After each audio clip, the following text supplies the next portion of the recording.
Your first warned weather forecast from meteorologist Jordan Wolfe.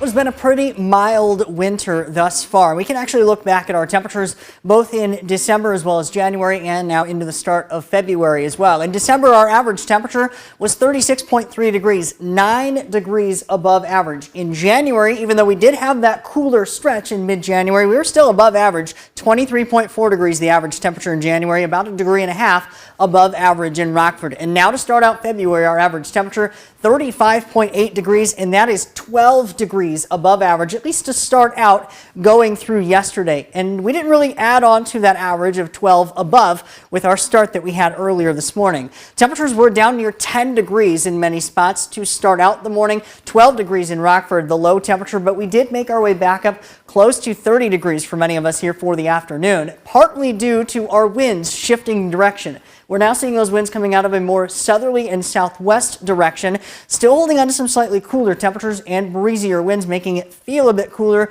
but it is starting to see those temperatures warm. And notice what we do see with those temperatures into the teens off to our south and to our southeast. That is some of those areas that saw some decent snowfall yesterday, acting as a refrigerator, keeping those temperatures a little bit on the lower side. Locally here, we are actually warmer than portions of central Illinois, and that's why we're seeing temperatures into the 20s right now. 28 degrees in Rockford, 26 in Rochelle, but our wind chills still feeling like the teens and single digits across the board because of our winds that still remain fairly strong. Those winds coming out of a more southerly direction to the southwest, but we are seeing those gusts anywhere from 30 to 35, even close to 40 miles per hour in just a few locations.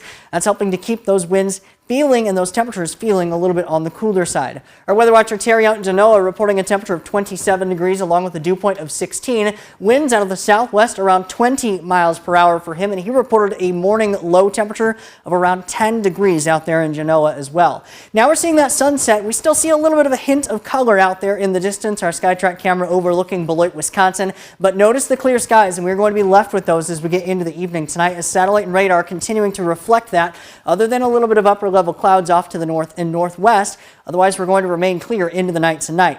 Temperatures, though, will take a little bit of a tumble down into the mid-20s. Not quite as cool as areas to the south where that snow cover remains. Back up close to 40 and even into the low 40s tomorrow. But notice that wind direction, again, starting to come out of the south. And that's going to indicate we are beginning to see a warm air advection regime taking place. And that's going to bring our temperatures up as we get into the next few days and even going into early next week. We're already back above average as we get into tomorrow, 42 degrees for that high, 46 on Monday, 50 degrees on Tuesday, into the mid-50s once we get into Wednesday, and we're still holding on to those warmer temperatures even as we get toward the end of the week with above average temperatures taking place the rest of the week. So we did have that brief cool down, 2 days of below average highs, but back into the 40s tomorrow and Monday with a bit more sunshine on Sunday, then into the 50s, Taylor, as we get into the middle of the week with another cool down expected around the same time late next week.